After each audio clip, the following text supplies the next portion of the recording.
Okay, Brother Troy, would you pray for us?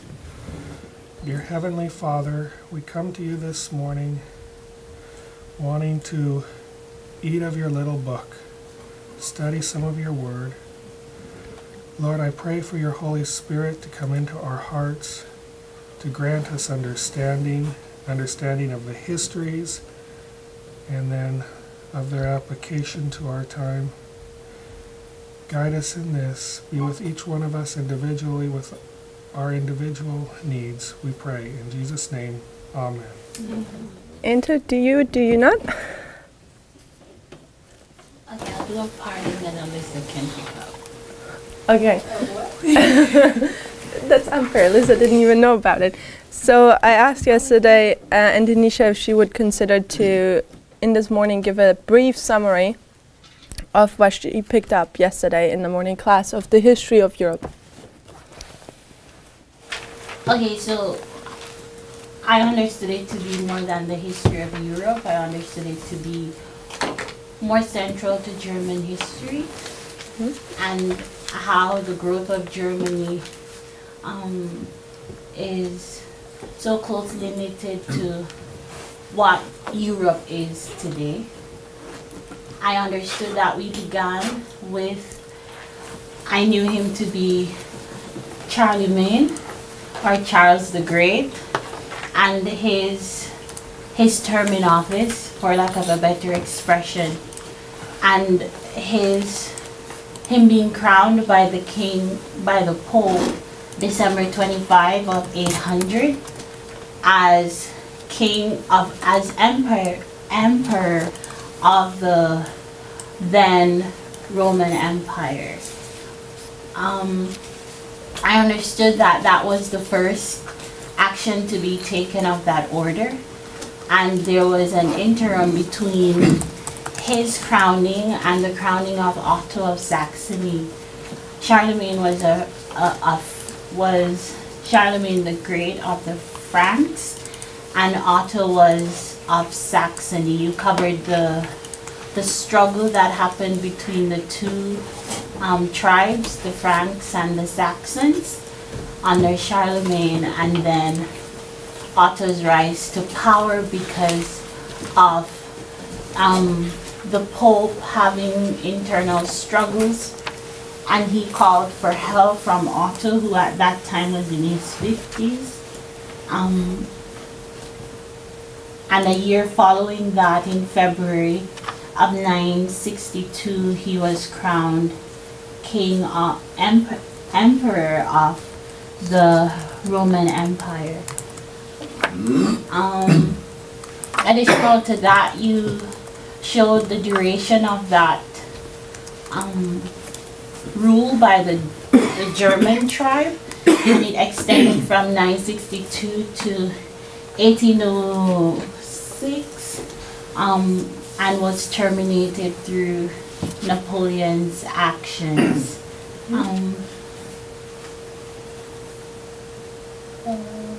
What was it?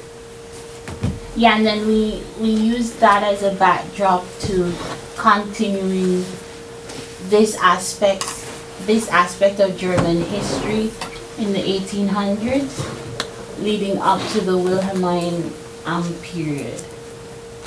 And then you were sharing how Hitler's consideration of, Hitler's naming of that period as the Third Reich is based on these previous experiences.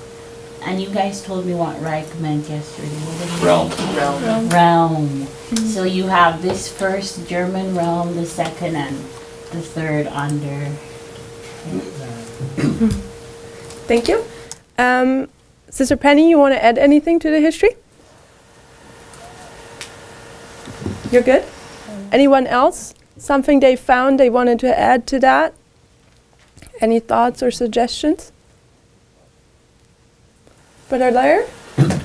I wanted to mention that you have found another Sunday law in the year 800, because the first one we knew was 321, Great Controversy talks about, the next one 538, and then the only one that I knew of was the Sunday law that's coming. So you have found another Sunday law. Charles the Great. He's causing people to not work on Sunday. So he does various reforms, and he's changing the culture. He's putting a higher stand to morality, because everyone was kind of doing their own thing. So he's like, we need to follow rules. He's also changing a lot of the religious thing. Everyone needs to be religious. Everyone has to have one faith, the Catholic faith, as well as then not to work on Sunday, as well as he changes also like the writing and language. So he goes through a major culture change for that time period. Sister Lisa, do you have anything you want to add? So what we talked about yesterday was kind of the physical representations. A little louder, please. What we talked about yesterday was the physical representations of the feet, the toes of iron and clay of Daniel 2 statue, because all of those emerging states and powers were fragmented and were being drawn together by different powers to try and unify. And Germany didn't exist back then. It was separated into different groupings of Franks and Saxons and the Germanic tribes, but it wasn't called Germany until much, much later. And they were all unified because they spoke a common language. They spoke Deutsch. So what was helpful when both, I guess it was mainly Otto that unified what we now know as the first King of Germany? Yeah, I'm trying to put so during the that first, the 962 to 1806, it was known as the Holy Roman Empire at that time, and that main work was not established mainly by Charlemagne, but we can tell that they're earlier than Napoleon, and that's what we consider to be a vast European collective of nations, or collection of nations. And that ended in 1806, and then the second empire was the German Empire from 1871 to 1918, and that ended with the Weimar Republic. But it was interesting, while Germany seems to be a central theme, it's more of a church and state relationship that we saw throughout the entirety of Europe. Anything else? I don't know. No, it was good. Thank you. So thank you for your thoughts. I want to elaborate on a few little things before we continue in the history. Firstly, I want to talk a little bit about where do I get all of this from. Yesterday I mentioned that I mainly get my the facts or the things I'm saying here from German sources. What I'm saying about this is I'm watching a lot of documentaries about this history, and they're all mostly in German because I consider that is German history, so you should watch it in German. I would not watch American history in the German language. I would rather want to watch it in English. Because with the study of Luther, when that was developed, I saw or came to see that you have a page which gives you that much information about Luther in German, and then you have an English page which only gives you that much. But what I also came to find is that you find facts in the German which you don't find in the English, but you will find also facts in the English which you will not find in the German. Mm-hmm. So what I'm saying is I consider both. So my sources are from the German language mainly, but I also look up all these things in the English language, and when I put it in my notes, most likely it's copy-paste of the English Wikipedia. And if then there are facts of the German then I just translate it into English and put it into my notes. Just so people know where my sources come from. It's all from secular things and watching documentaries, as well as reading in English and in German. Then also what I wanted to say was that yesterday there came up a question about the Reich, or a suggestion. And firstly, I wanted to just say that I really enjoy class, because right now we are considering the history of the nations. Essentially, what triggered this study was the line Sister Tess has pointed out in the dates, which caused us to go back into history, look at the things, which caused me personally to go back all the way to the beginning or the end of the Western Roman Empire and how is Europe being developed, or throughout the ages. And where was I going to head? I forgot my own thought. Right. And okay, anyway, so the suggestion was about the Reich, and this is maybe a strong word connected with Hitler. So I did a little bit of a research yesterday. And firstly, I want to state that the word Reich, or in German Reich, we don't always sound that harsh as others depict us. So the German word Reich, or in English Reich, is a very common word in the German language. So if I would say Christ's kingdom, this is another thing I wanted to say. Since I've been studying so much in German as well, and then I need to present in English, it causes sometimes confusion in my head and makes me struggle with the languages. So I apologize for bad terminology during the classes. Anyway, so the word Reich or Reich in German is a just common word, and it means, as you guys already stated, realm, kingdom, or empire. So if I say in a German language Christ's kingdom, I would actually say in German Christi Reich.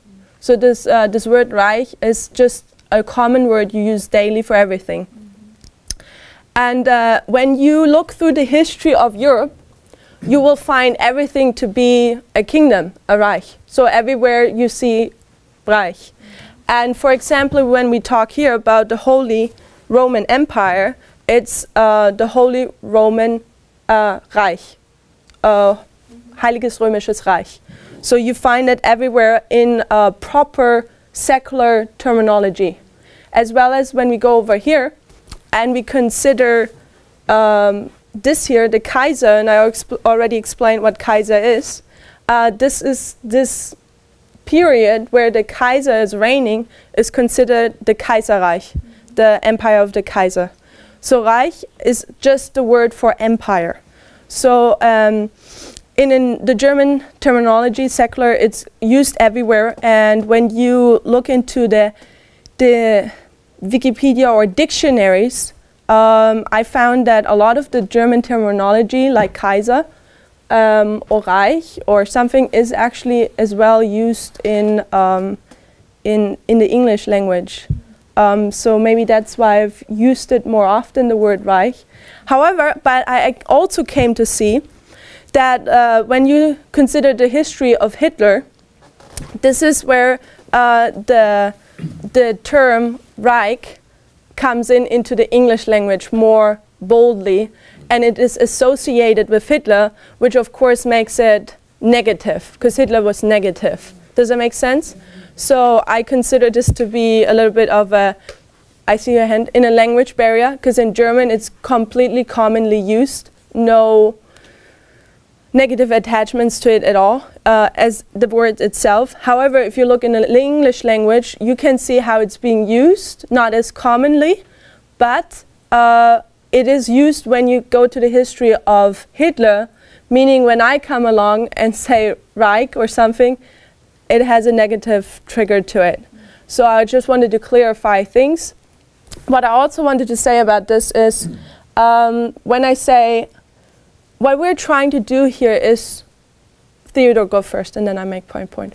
Just dealing with Third Reich, I looked it up. The Holocaust Encyclopedia uses those phrases. I couldn't find anywhere where it's politically incorrect. Okay, thank you very much. So what we're doing here is we're considering history. Why are we considering history? because we want to understand the prophetic timelines. Why do we need to understand prophetic timelines? In order to see and know when the day is approaching of our close of probation, Christ's second coming, so we can prepare ourselves. So this is our intentions. And we're right now looking at the history of Europe, I would say so. And we're seeing that there are 3 empires, Reichs, which have German dominion within Europe.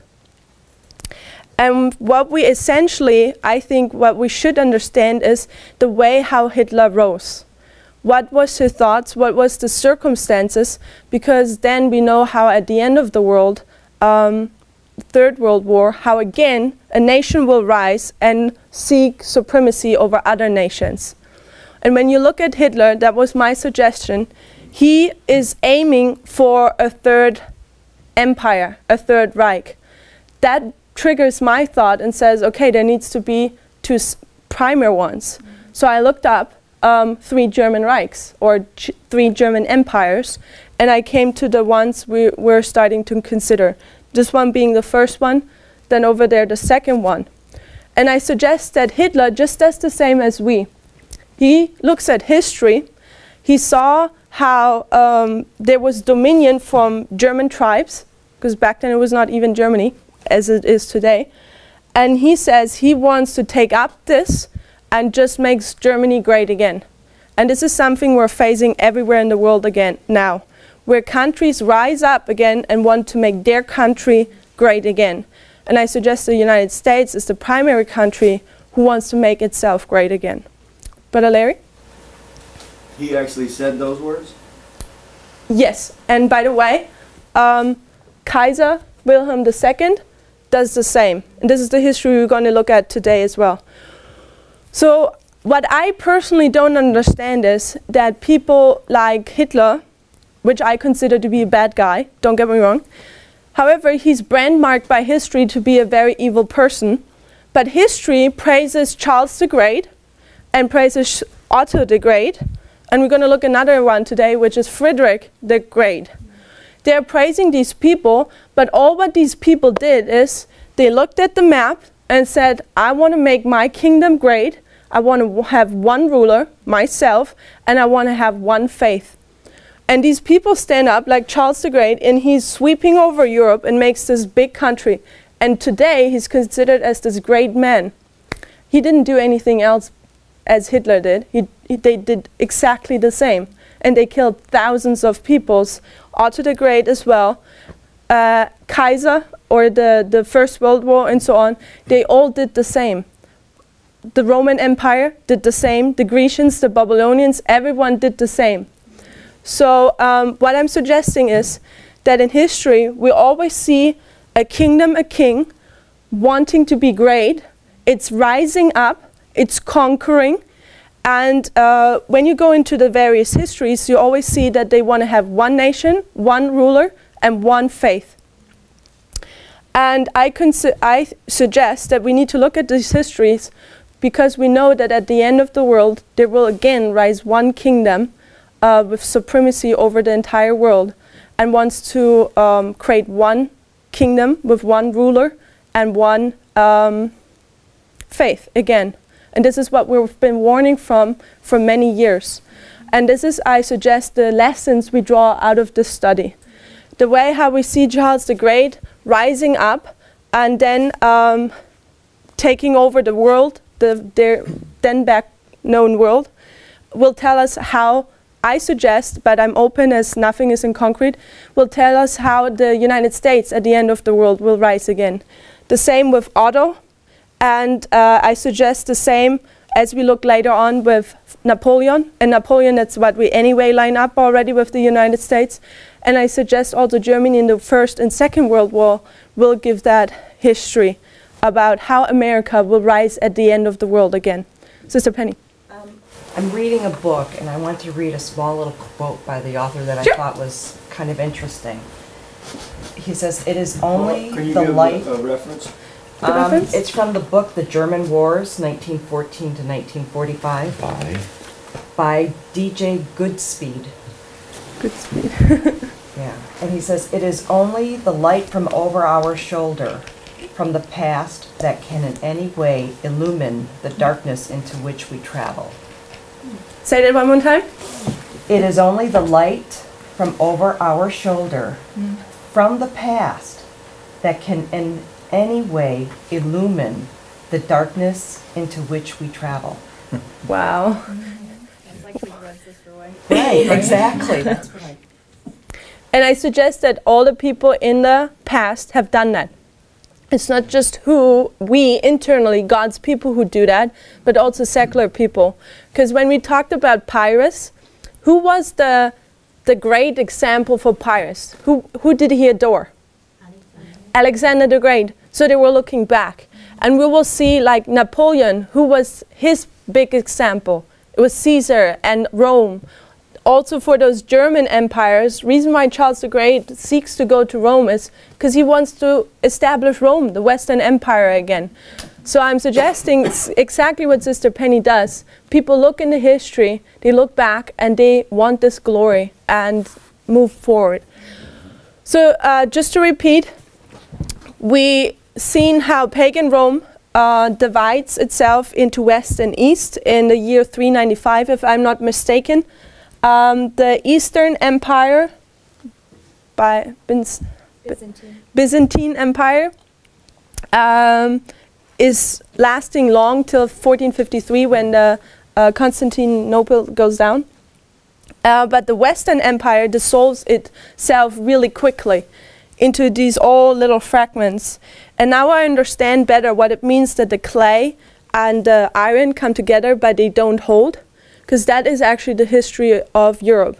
They always try to come together, but everything crumbles again.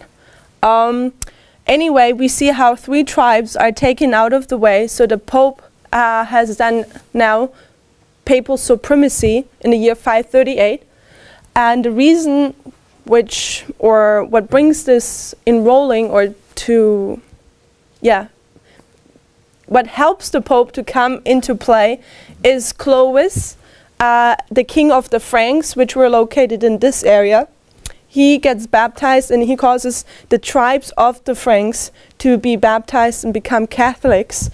And so Rome has now freedom in the year 538 to rule supremely. Then Charles the Great comes, which is a descendant of Clovis. He's a Frank tribe leader. And Charles the Great, his father, he has already a connection with the Pope. Since Clovis, they're Catholics, and his father made a treaty with the Pope of Rome because the Pope of Rome was threatened by the Eastern Empire and the ruler there. So you see already connection with Rome and the Franks. And Charles the Great grows up and he wants to create one empire, one ruler, and one faith. That was always his motto. And he goes and he just goes and conquers from here, Europe, till here. And eventually then also down to Italy, like here. So he's creating this great empire of the Franks, which mainly was France, Germany, Netherlands, and Belgians, but it also included Austria, Czech, and parts of here, and then Italy later on. One of his biggest opponents was up here in the north, which were the Saxons. Especially there was a rebellion of the Widukind, which means forest of the child of the forest. There's a rebellion because here the Romans were only able to go like up till here in Germany. This was all barbarian tribes. They were pagans, and down here then was Christianity. And the Saxons, they belonged to the ancient tribes of the Germanic history. And they wanted to have their own faith, but Charles the Great wants to create a Christian Europe. So he basically, this is a crusade within Europe to get rid of paganism and introduce Christianity. And there's this long drawn out war, 33 years between the Saxons and the Franks, Charles the Great, and it ends up that in the year 7085, Widukind, because he's exhausted and he doesn't want his tribe to die, as well as his faith and traditions, he just surrenders and gets baptized, as well as all the tribe leaders. So now the Saxons, the last opponents of Charles the Great, get baptized. They're not pagans anymore, but underhandedly their traditions continue. Anyway, after that he focuses on Italy, and he's crowned king of the Roman Empire in the year 800. So you have the Western Empire dissolve quickly after the separation of West and East. But Charles the Great, he obtains the crown of the Western Roman Empire. So the Western Roman Empire continues to live. It goes throughout history now. And then back then, the rulers, the tribe rulers, they didn't have capitals. However, Charles the Great, he's the first one to actually create a capital in the middle of his kingdom, and this is in Aachen. And there you can still see his throne, and many other kings who ruled the Holy Roman Empire are actually crowned here. And so his dynasty dies though. As I said, you always have a kingdom rise in Europe, does all these changes, leaves their marks, but then everything crumbles again. Sort of how the feet goes. Iron and clay go together, but it crumbles. And what I realized also, a pattern, is that at one point when one of the kings and the kingdoms are rising, sooner or later they all go to Rome, to the Pope. They always connect with the Pope. So I suggest that when we have the last kingdom of the earth rise, which we know to be the 10 kings, there has to be a connection with Rome. And I suggest even with Hitler, and I haven't had time much yet to consider this history, but even with Hitler, Sister Tess had mentioned a lot the book Hitler's Pope. Hitler was not really fond of the papacy, neither was he fond of religion much. Pardon me? Fond. Thank you, fond. It's good that you guys are awake. However, he connects with the Pope. And I suggest he realizes in order to get the crown of the Roman Empire, he needs to connect with Rome. So I suggest that's the reason for him to connect with Rome, just like all the others did. Because, for example, we're not there yet, but Napoleon does the same. Napoleon doesn't even have a religion. He hates religion, but even he reaches out to the Pope to get married or get crowned or something. So even Napoleon, who just after the French Revolution, they had wiped out the religion in France, even Napoleon reaches out to Rome again because he wants that crown. Brother Bob? One of the things that has been mentioned, I learned over a few years ago about the Catholic Church, is because it's so widespread around the whole world, it really ends up being one of the most elaborate spy networks in the whole world, because they can collect information, you know, anywhere, because they've got little satellites of the Catholic Church everywhere, and with the different priests and cardinals and bishops and all that, and just yes, it ends up just being a whole network there. It's like what I consider the Pope to be is a lot of publicity. Yeah. When you had the Pope on your side, you were good. If you had the Pope against you, you had bad publicity. It's like having bad reviews. Just said in a very simple way, yeah. But I consider it to be, because the Rome, technically, he didn't have much power. He didn't really have an army. He didn't have, you know, he always used other kings who were on his side to do the work for him. But if you consider the Rome itself, it was not that great of like force-wise. We need to understand that Rome, the Pope, was only powerful as soon as it was connected with the kings of the earth.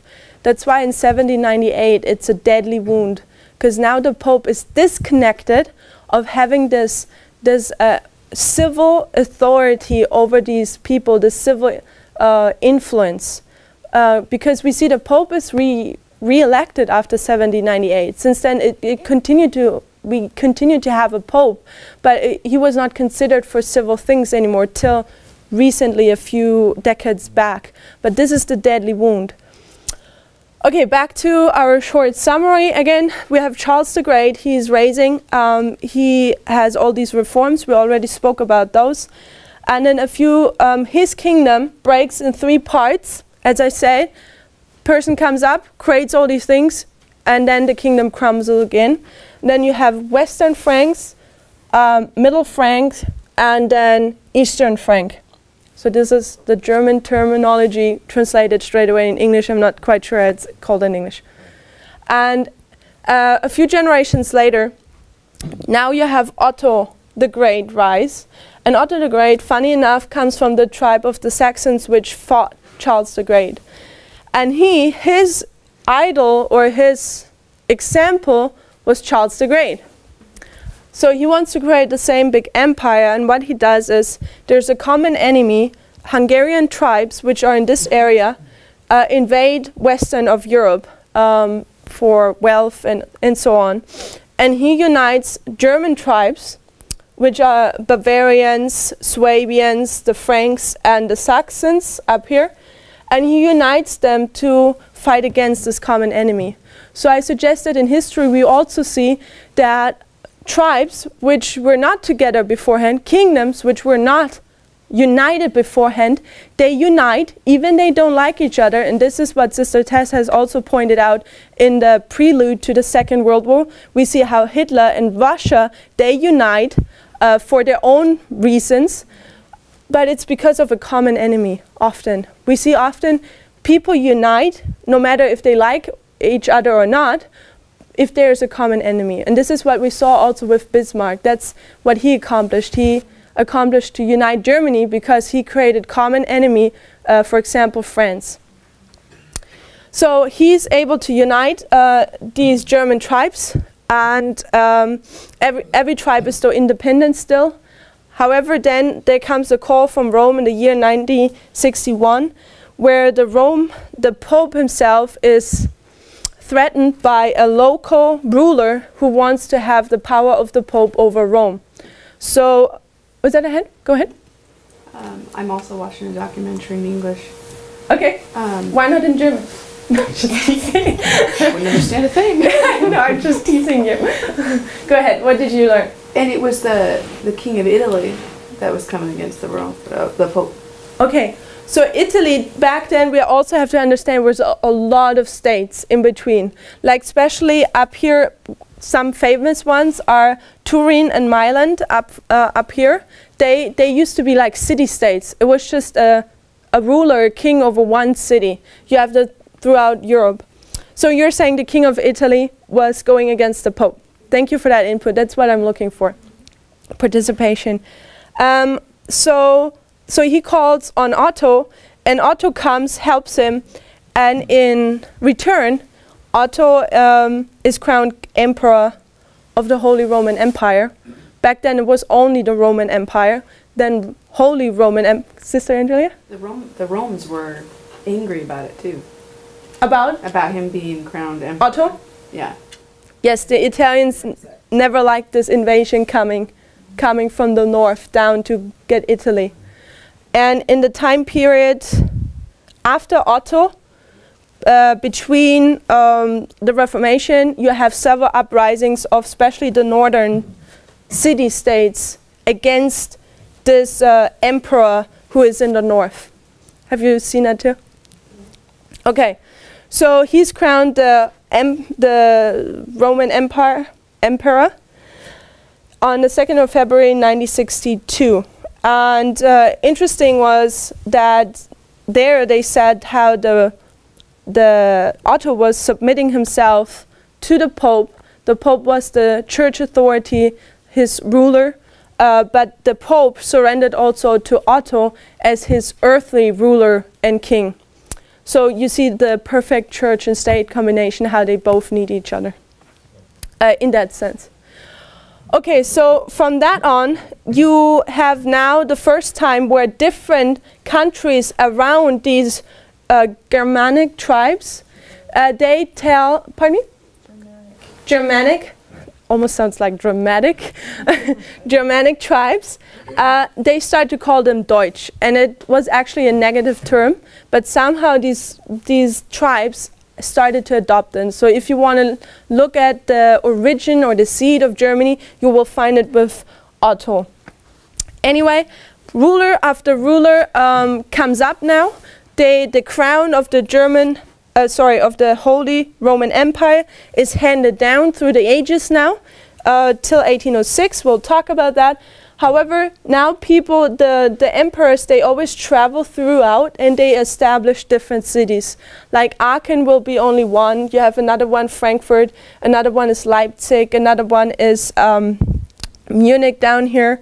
I believe, yeah, no, there was a different hint, but Munich is being established, which is a very important history for Hitler in Bavaria down here. Another one is Speyer, and we know Speyer of Charles V, Luther, the Diet of Speyer. So I'm just giving you a little bit the history. So this is the history of this empire. And by the way, 1512, in the year 1512, this is where the term German nations is added to the name of the empire. So first you had the Roman Empire, then you had the Holy Roman Empire, and then you had the Holy Roman Empire of German nations. So this is the sequence of the way how it goes. Okay. So I'm giving a brief history of what happens during the Protestant movement. So throughout the years now, leading up to because this is Otto now, and then we're only 300-400 years to the Protestant Reformation. And remember, you already, before Luther, you had a person called Wycliffe in the UK who caused the Catholic Church to tremble, and then you had Huss in Prague causing the church to tremble as well. So before Luther, you had, and several other ones, you had already people shaking the foundation of the Catholic Church. By the time the Protestant Reformation begins, pretty much everything is Catholic. There's no paganism in that sense anymore. Everything is Christianity. And these big kings of Otto, that you have the Central Kingdom, also dissolves itself. So Italy kind of went, the kings of Italy, they win their territory back. And even here, what happens is either throughout the generation that the father inherited it to several sons, or you had different wars going on, the power switched a lot. And what created now is that there was a puzzle created. So now you look at one kingdom, for example, France, but when you look at the French map, actually, you will find a lot of different states within this, as well as in Germany.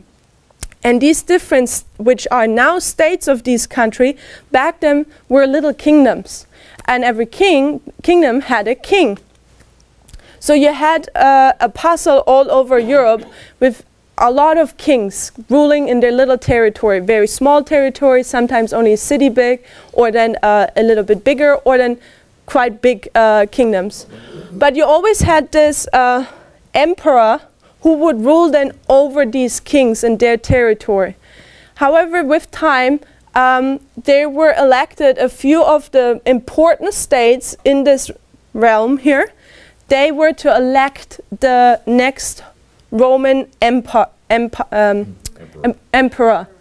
So this is a reason why when Charles V, his father, dies, the Pope cannot focus on the Reformation, because he needs to interfere in this business here, where people are electing now the next Kaiser, the next emperor over the Holy Roman Empire.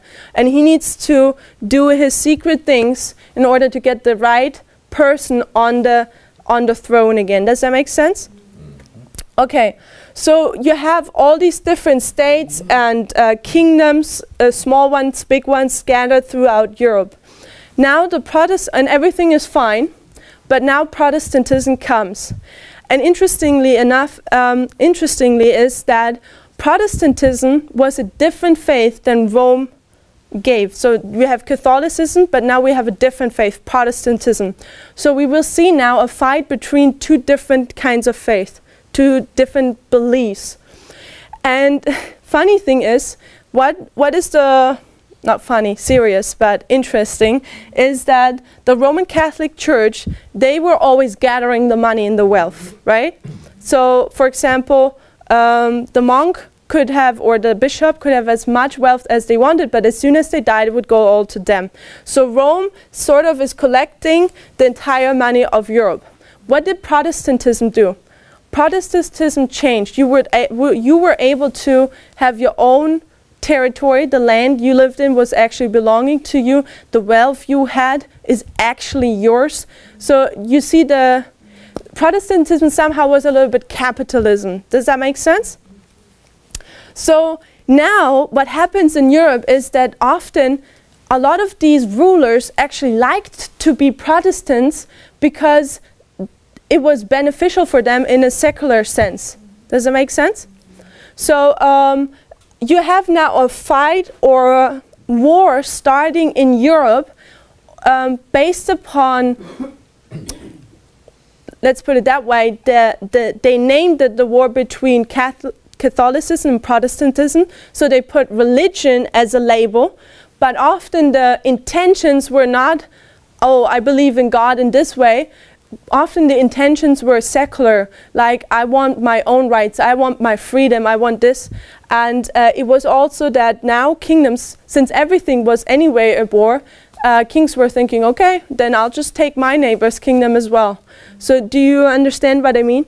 The wars within around the 1600 now, where Protestantism is coming up and the wars within Europe start, the reason for them, they say it's religion, but if you look at the wars itself, you see how a lot of kings actually have completely different reasons than religion themselves.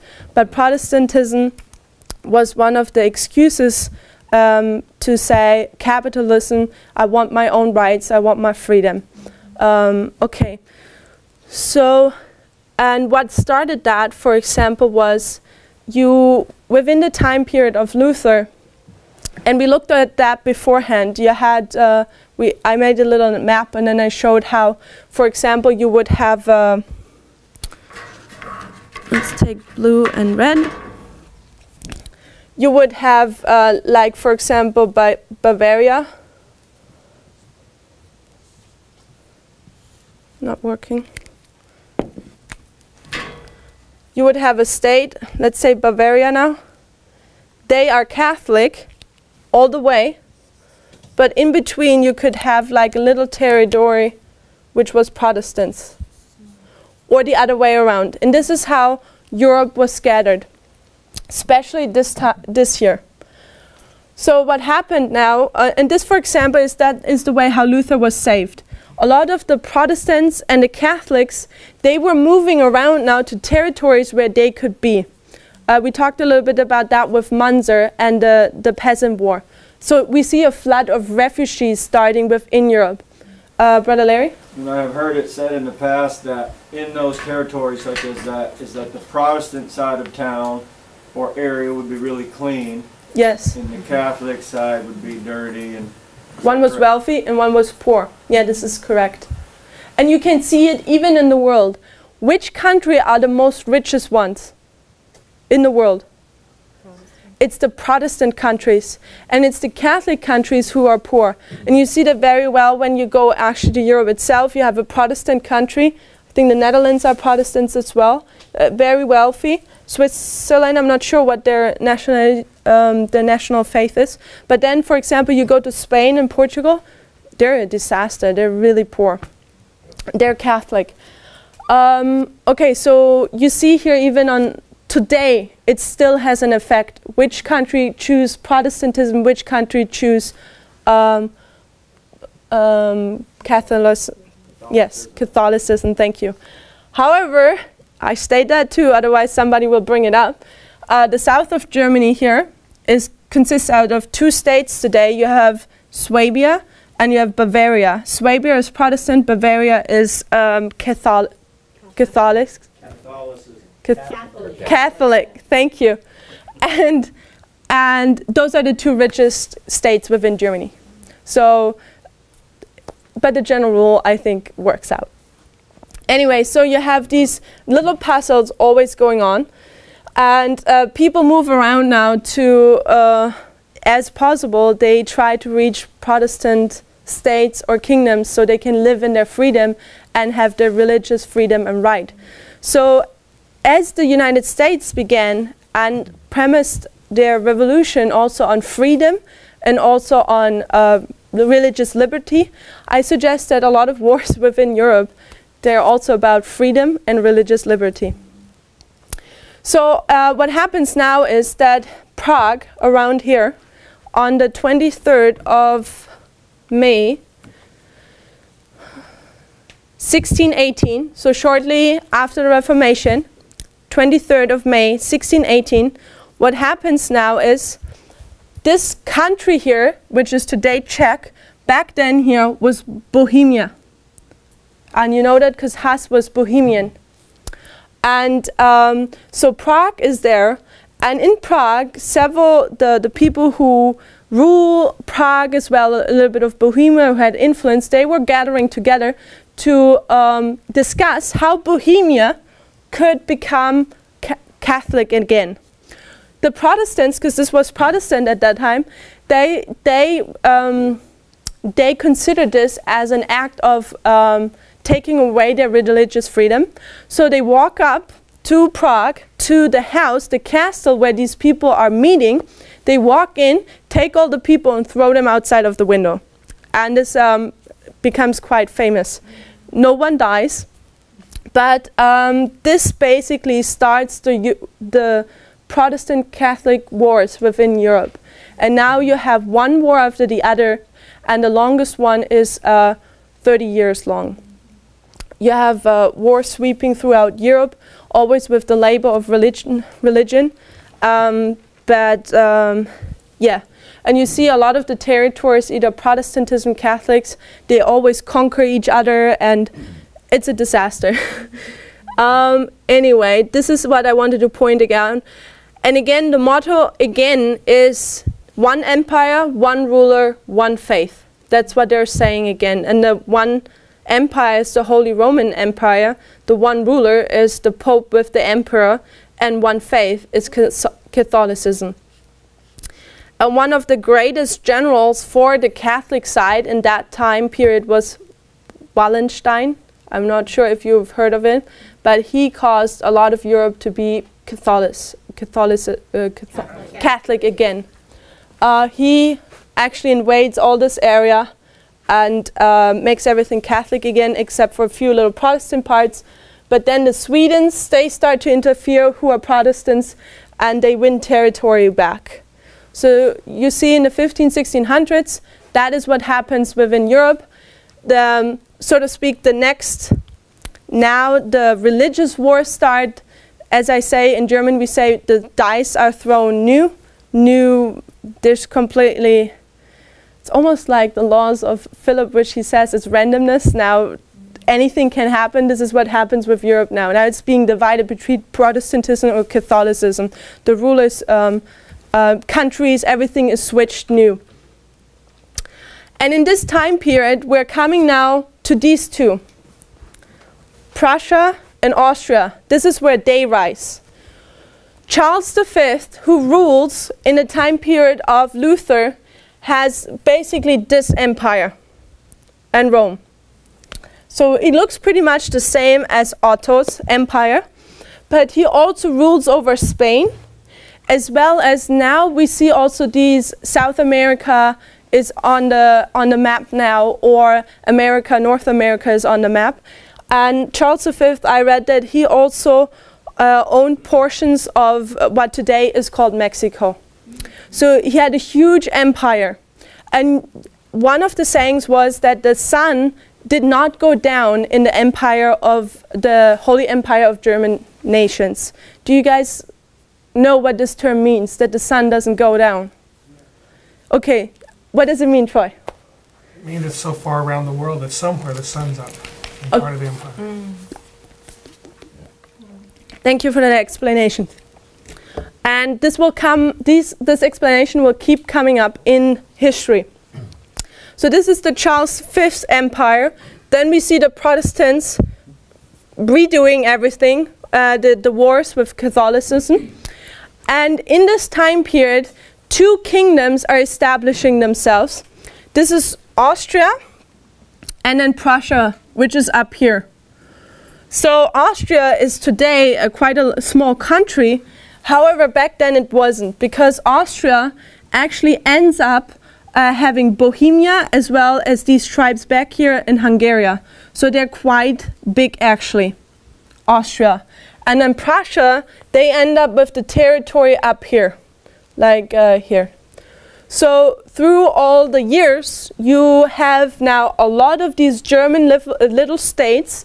As I suggested when we went through this Reformation, or revolution of Germany, if you remember and recall, I said in Germany there are a lot of these little states, and they're all connected to this German treaty. And you have these two primary kingdoms, Prussia and then Austria, and they are all German. So they're all German. They once were all united under Charles V, but as the generations went on and things started to decay, and then Napoleon comes on the scene, you have Prussia up here, and Austria, and all these different German kingdoms and states. Does that make sense? So in this time period, you have a Prussian king coming up, and his name is also great. It's Frederick the Great. And Frederick the Great lives from 1712 to 1786. So he's in the time period now shortly before Napoleon. And he's the Prussian king from 1740. And Prussia, as I said, is up here. Frederick the Great has no interest in being a king who wants to be a military king. He seeks to have culture, like art, like reading, poetry. This is the type of things what he wants. Voltaire often was at his home. He learned a lot with Voltaire, discussed and so on.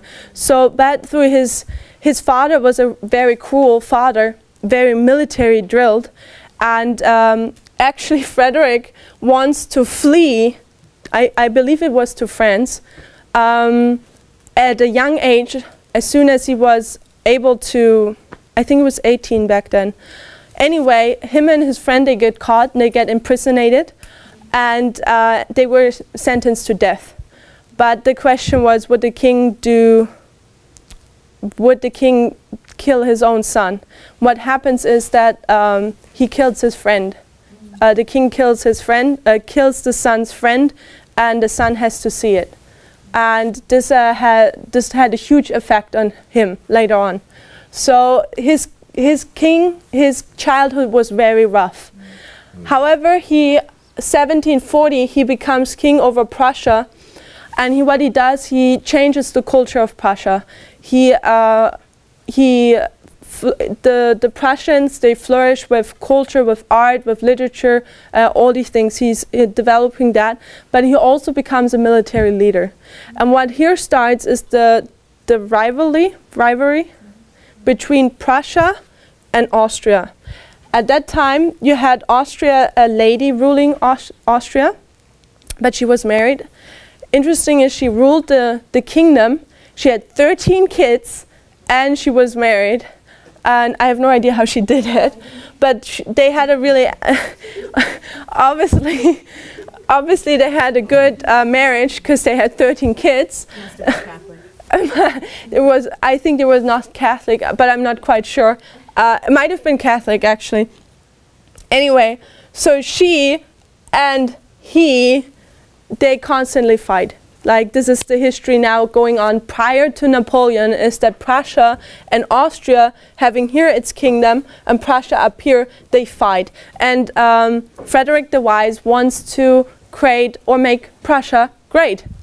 So it seems like it's all these kingdoms, as soon as they start to conquer others, it is because of the reason that they want them to make their kingdom great again. And I'm suggesting that we see that throughout all history. Interesting is also that we are seeing here also the kingdoms of Russia, France, and the UK taking part now in this war which started between Prussia and Austria. And first, we see the UK first sides with Prussia, and France is on the side of Austria. Russia, back here, is on the side of Austria. But the UK fights France and defeats itself, defeats France. But because of the colonies all over the world, the UK loses the interest in the wars with Europe and rather focuses on the colonies. Because now we see also how Europe actually will switch and spread more out around the world and get all those colonies in South America, in North America, and Africa. So Portugal and Spain, this is a history I haven't considered, but they're already done and dusted. They're, as you know, Portugal once in the 1300s and 1400s, I think, they were a great kingdom. They were ruling the world. Not necessarily in Europe, but like on the oceans. And Spain had also its territory, but by the time this is happening, they're already done and dusted. By the way, the reason why there's no forest in Spain, and there literally is no forest when you drive through it, I've done it many times, it is because the Spanish people used all their forests to create all their ships to sail around the world. One of them was the Spanish Armada, which was sailed over here to the UK because they wanted to fight the UK because the UK was Protestantism. Spain was Catholic and wanted to make the UK again Protestantism. Catholic again, thank you. But here, this is a very dangerous spot. See, the ocean is very dangerous, and even Joseph Bates in his memoirs writes about it. And here the Spanish Armada sinks because of a storm. And there was not even a fight with them, and they lost everything. Spain was just dead after that. And the UK was saved. Protestantism was saved. Just for a small story in between. Okay, so the UK loses the interest, drops out, focuses on the colonies. France was defeated, doesn't care about the war anymore either. And Russia, first siding with Austria, the king dies and a new king comes up. And the king is quite young. And he adores Frederick the Great. He loves the literature, the culture, and everything. So Russia actually starts siding with Prussia. And eventually this war between the two of them ends and they make a peace treaty. But we see, starting to see how out of one empire, the German Holy Empire, we see how it crumbles and little states and everything come up again, and especially how Prussia against Austria start this rivalry.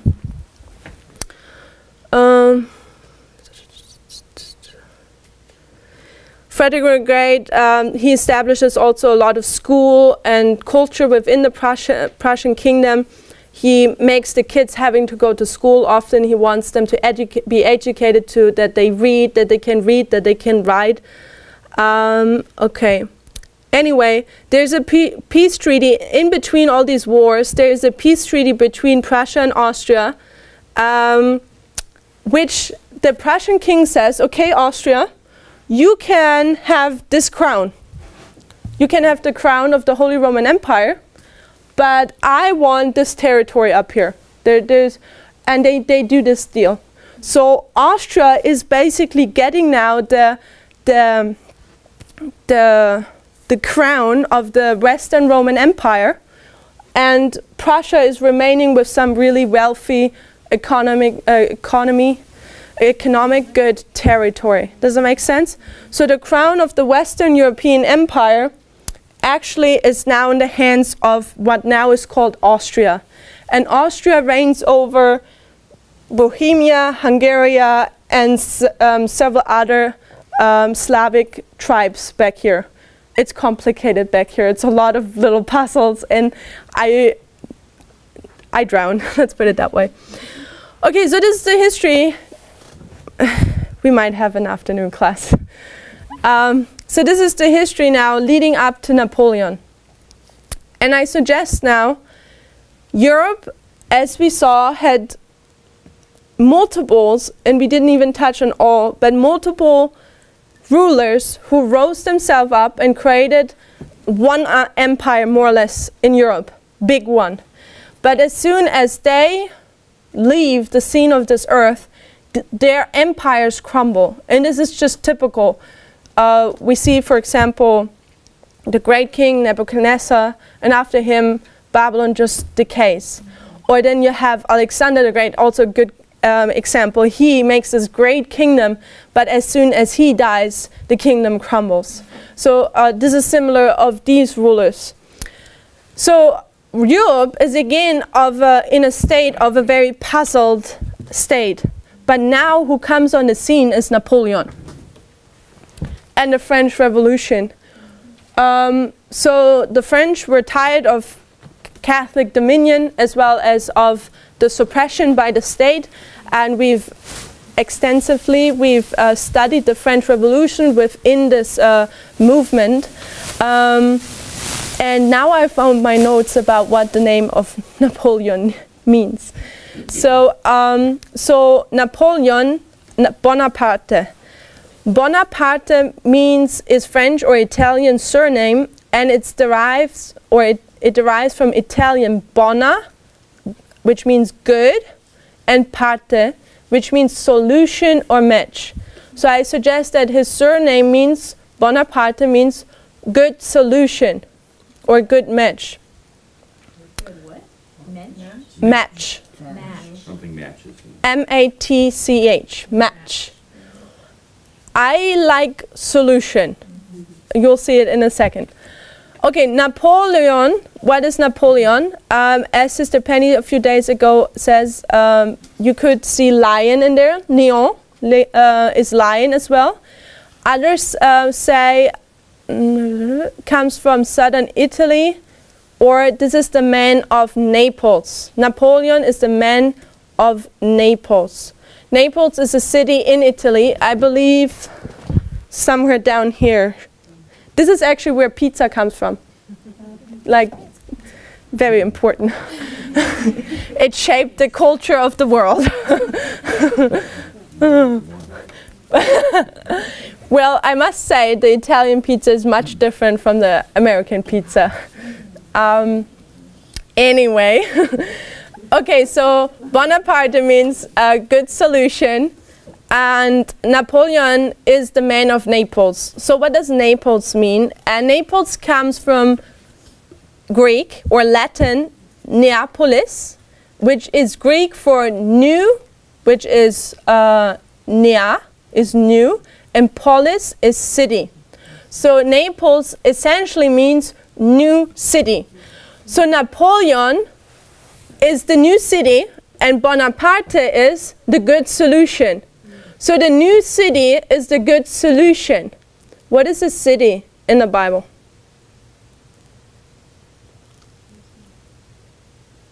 Okay, city can be a symbol, right? A kingdom, that's what I'm seeking, what I'm looking for. So the new kingdom, or I would suggest a new kingdom, a new system, a new area, whatever you want to put in there, is the solution, is the good solution. And this is Napoleon's name. And I suggest that through the French Revolution and Napoleon's rise, his name corresponds with the work he does, because he is spreading this new kingdom or this new system, the revolutionary idea, and he's spreading it, and for him, at least for them, it is the good solution. Because Napoleon, what he does is, I'm not quite sure where Corsica is, but it is One of the islands. one of the islands? Okay, one of these islands. I think this one, but I'm not, I should know better, but I don't know anything. So he comes off, technically he comes from one of these islands which belong to Italy. But the French had conquered this island Napoleon lives on. So he's Corsican. Technically he's not French, but because the French, that's the colonies of theirs, he's French. So he comes actually to France. He speaks only, his father sends him to military school in France. Napoleon doesn't like the French, and the French don't like Napoleon because he's a foreigner. And he doesn't like the French because they invaded his country. However, with the time and French Revolution and so on, Napoleon loves France. And the way how he rose was that there was an Italian war going on, and the French people, they just did a bad job. But then Napoleon comes in, and Napoleon had this seal. He didn't care of danger. He was able to motivate people. Basically, he was a populist, I would suggest. He was able to push forward and make other people excited. And this is how he quickly got the Italian army, Italian, because they were stationed in Italy in the Italian War. He got them quickly behind them. His people loved him. And he's able, Austria is invading Italy. So they're reaching their arms into Austria. Excuse me, Austria is reaching their arm into Italy. And Napoleon, with his Italian army, French army in Italy, he's able to defeat Austria. And this makes him famous, makes him a national hero back in France, because he does that. Anyway, we know the history that Napoleon slowly rises to power in Paris because he does all the conquering for the people. He's very similar to Caesar, because Caesar, he went out and did all the conquering, everything for the people. He comes back home and shows the glory to the people what was accomplished. The people love him and basically crown him king then later on. And this is the same what Napoleon does. He conquers, he has success, comes back home and shows it to the people, and the people love him for that. And because of that fame, that pushing, he is able to have this coup on November 9th, 1799, to call himself a dictator, and he has enough people behind him that he succeeds. One thing I'm learning throughout this history is that it's the people have an immense power. People change history. We see with every revolution, the people have the power to change the course of history or change the rulers. We've seen that in the revolution from 1848. It didn't go all the way through, but we see the revolution in France, how things changed. And we will see also later on how history is changed by the people, like between the First World War and the Second World War.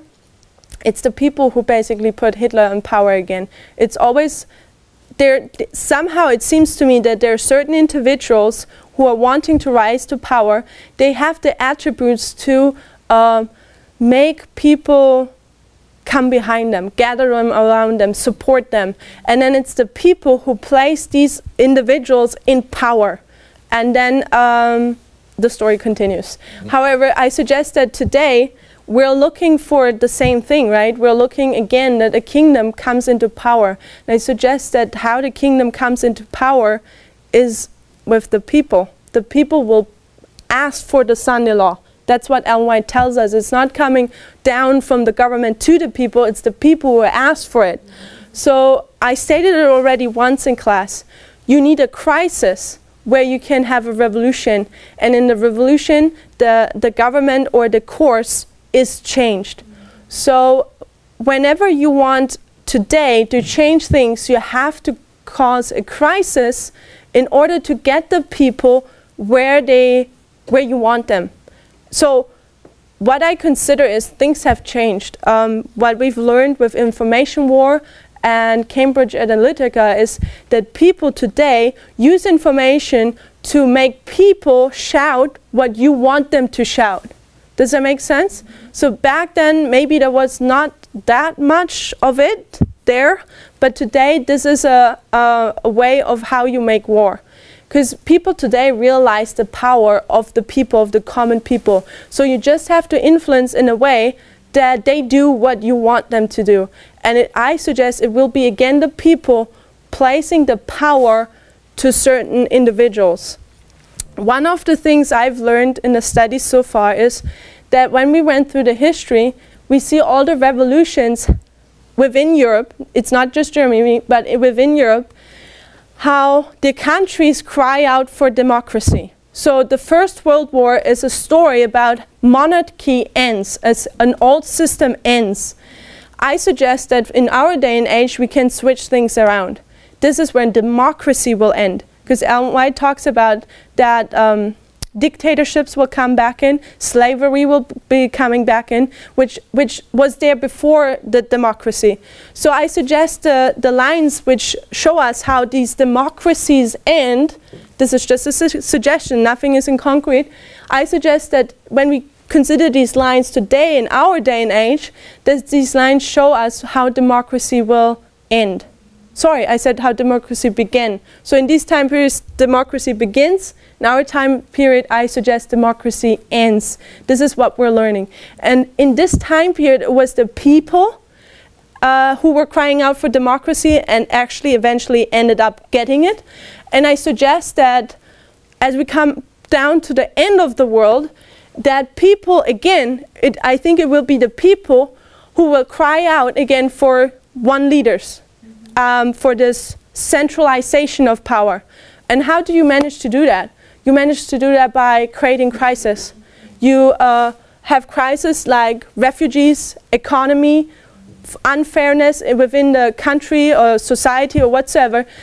You have, if you just look at the past 5-6 years, all the Islamic attacks, what have they caused people to do? They have caused to gather together and go to the right wing again. Does it mean like be conservative? More centralization of power, more control, more safety. They're causing people, it's under, the heading sounds good, you know, because there's a common enemy. So you've realized we've already seen how a common enemy is created in order to unite people and do things or change things. And I'm suggesting that in our day and age also a common enemy again is created. I mean, it's also there. However, these crises cause people to give away their freedom, which throughout history, as we see here, was so dearly obtained. But we're seeing things how, yeah, people are voting for more cameras, more security. We see a lot of the centralization of power. So what I'm suggesting is that those lines which show revolutions, how the people aim for democracy and are able to get it, at the end of the world, things are switched around. The people, through the crisis and everything going on, will cry out again for a new system, and I suggest the new system is not democracy anymore. Brother Bob.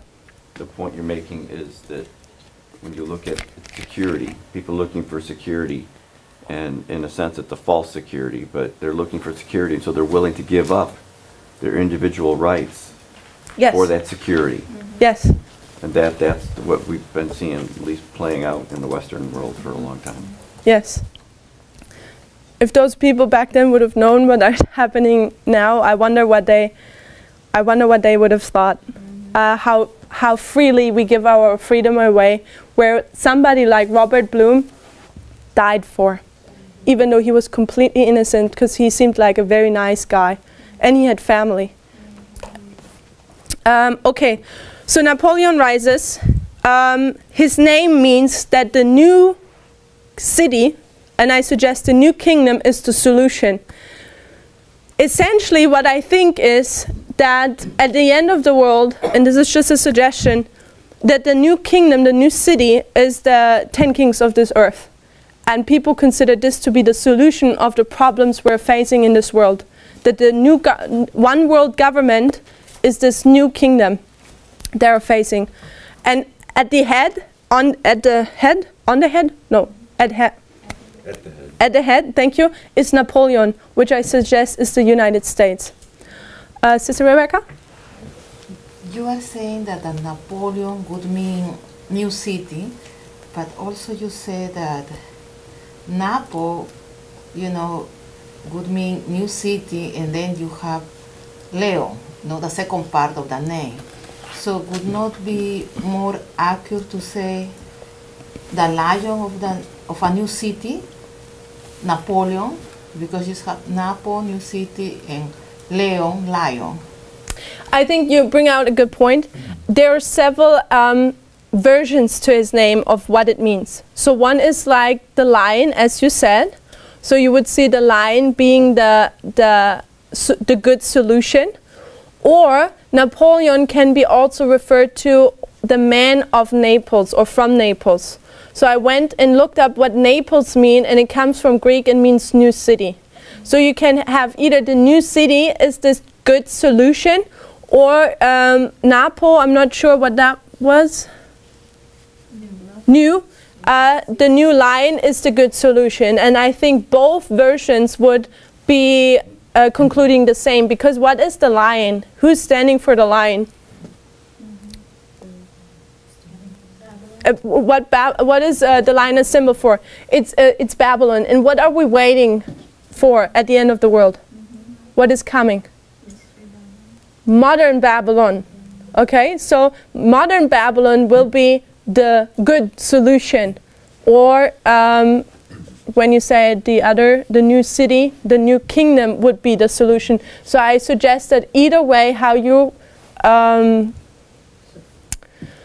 look at the name of Napoleon, we'll see the same result. I suggest that a new kingdom is coming up, and people will consider this to be the good solution.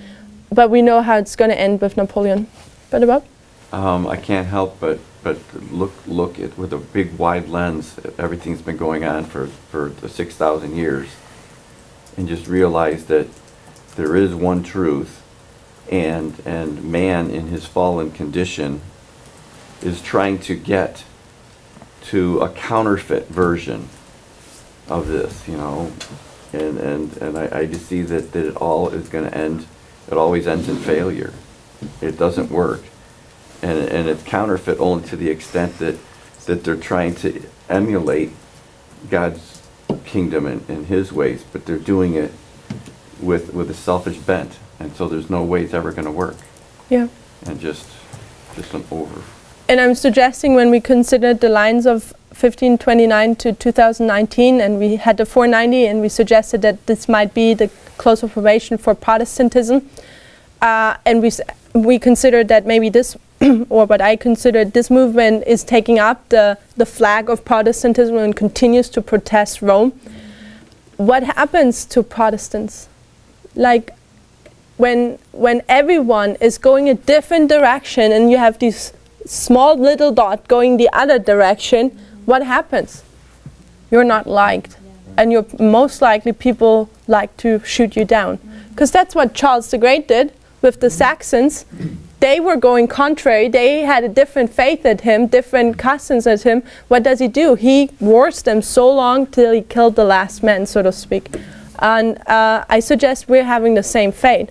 However, we know what the things I've learned with this study is, and I had from the beginning I said I know nothing about the history of Europe, I know nothing about the history of Germany, so this is all new to me.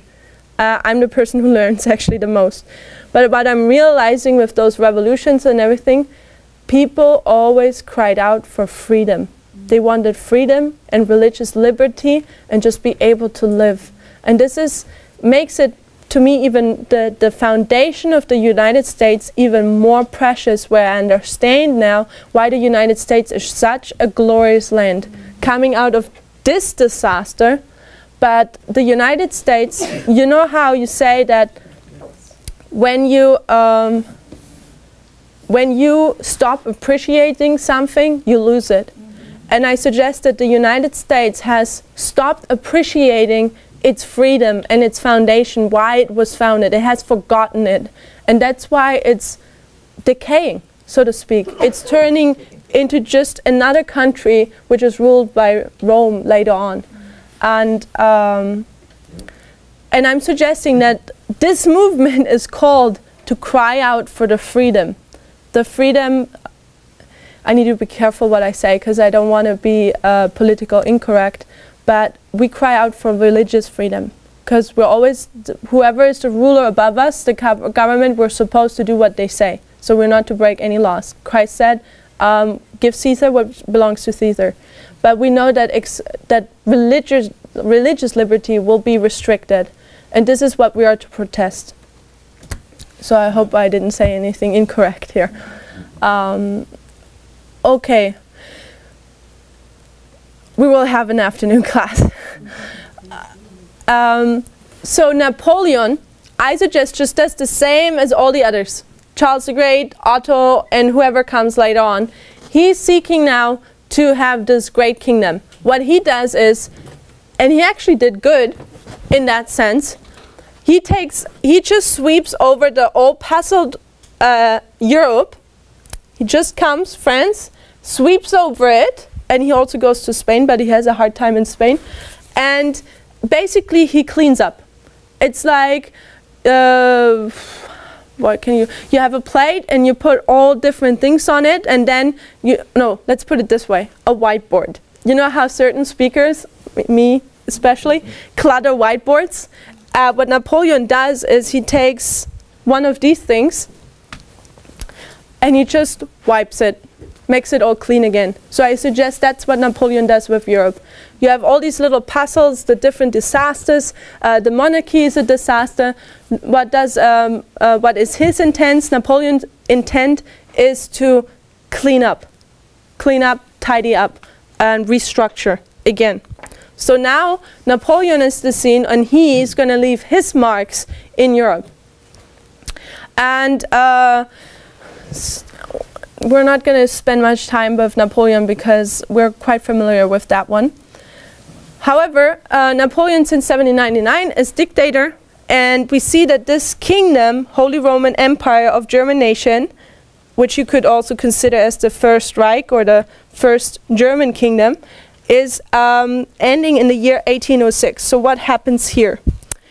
So Napoleon gains the power, and what he's starting to do is his invasion of Europe, as well as down here Egypt. He conquers also, or goes to Egypt, which was a little bit of failure, but yet though he also conquered quite a bit in Egypt. So all these different puzzles, especially within the German realm, what he does is, when he comes here and defeats Prussia, especially up here, he just takes kings down, puts states together as one kingdom, and puts a new king on them. So it happens that you, as an example, would have 3 or 4 different little states, and he just says, no, you guys are just now like one kingdom and you have one ruler. So does it make sense? That's why I'm saying that he's cleaning up. He's making just everything somehow a little bit more organized in Europe. So in the year 1806, he actually is in Jena, which I don't quite remember if it's Czech or Poland today, but he is in this territory, and he fights now, I think it's Czech, but he is he's going to fight now the Prussian army. Remember, Prussia is up here. We have the Prussian kingdom now. We have the Austrian kingdom down here. Then back here we have the Tsar of Russia. So he fights Prussia, and he wins that army, and that battle. And interesting is that online, when you look at secular sources, this is the Battle of Jena, J-E-N-A, and it takes place online, they say, on the 14th of October 1806. However, I watched in English, because I can't watch things in French, my French is too bad, a documentary over Napoleon's life, and it was 6 hours long. However, in this, I would say now, movie, they consider or mark the Battle of Jena on the 13th of October. So when you go more a little bit into the details, you see how the battle itself takes place on the 14th of October. However, the preparations and the leading up to it is on the 13th of October. And I thought this was cool because we're considering October 13th, and I'm just keep noticing that date. Let me see. That was 1806? 1806. Because we're considering now the end of the first, or of the Holy Roman Empire of German nations. and we need to stop in a couple minutes because time is over. So he has this Battle of Jena where he defeats the Prussian army. The Prussia loses a lot. Russia was the ally of Prussia, but they came too late. So it was Prussia by itself. Prussia loses a lot. And this battle is the beginning to Napoleon, with all the names and countries I need to consider, like where am I? But Napoleon's invasion to Russia.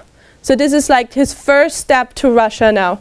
And I thought, and I think it was either Czech or Poland territory, because when I watched that or when I read that, I thought it was interesting because you have Hitler also, one of his first steps towards Russia was Poland. So Poland back then was a very weak, new, small country. And yeah, Napoleon actually liked Poland a lot. He had, I think, an affair with the Poland king, not king, female king, what do you call this? Queen, thank you. Okay, yeah. I'm glad I'm enjoying that Antonisha's enjoying class.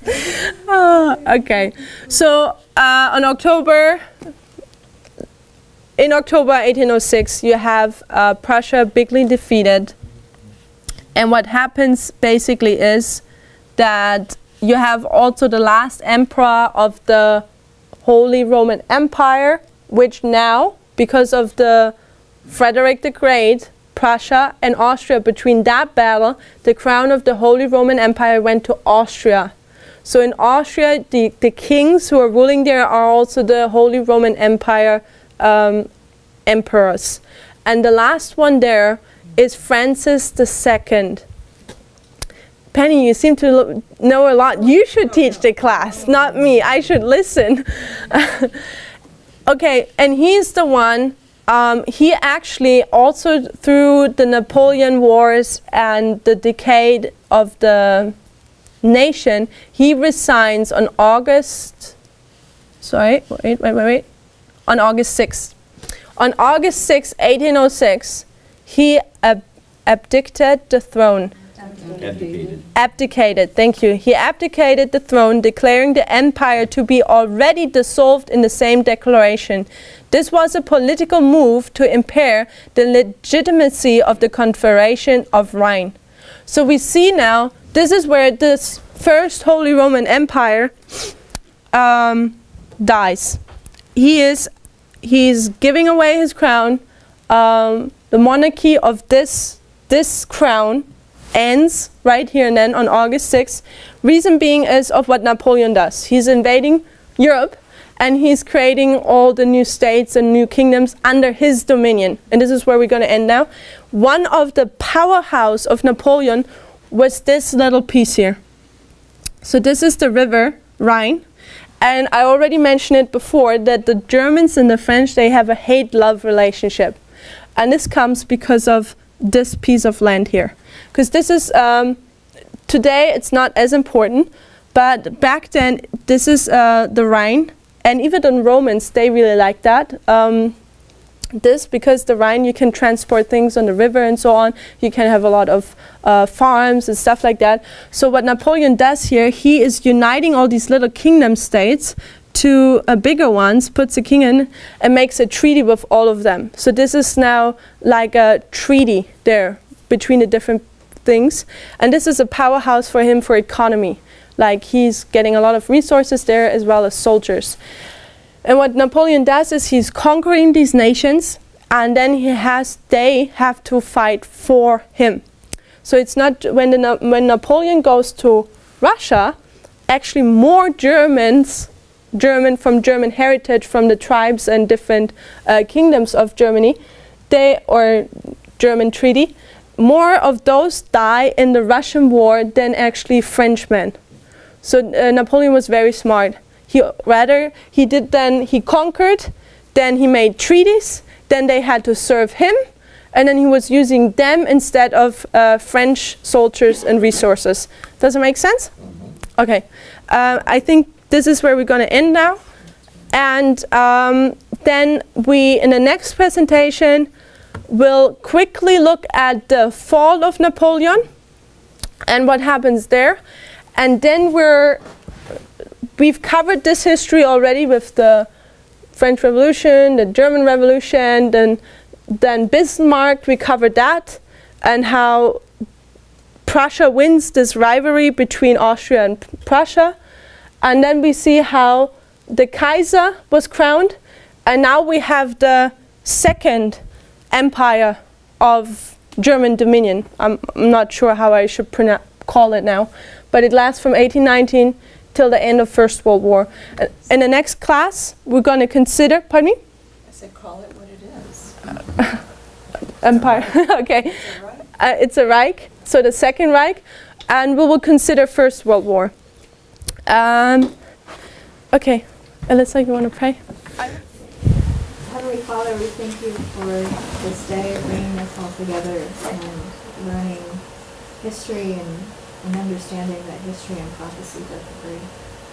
Father, help us to understand the light that's within these timelines, within this time frame, the lessons that we learn from all the rulers and all of the kingdoms that rise and fall. Help us to understand everything else that we need to do to serve your will today, and just be with us, Lord. In Jesus' name I pray. Amen.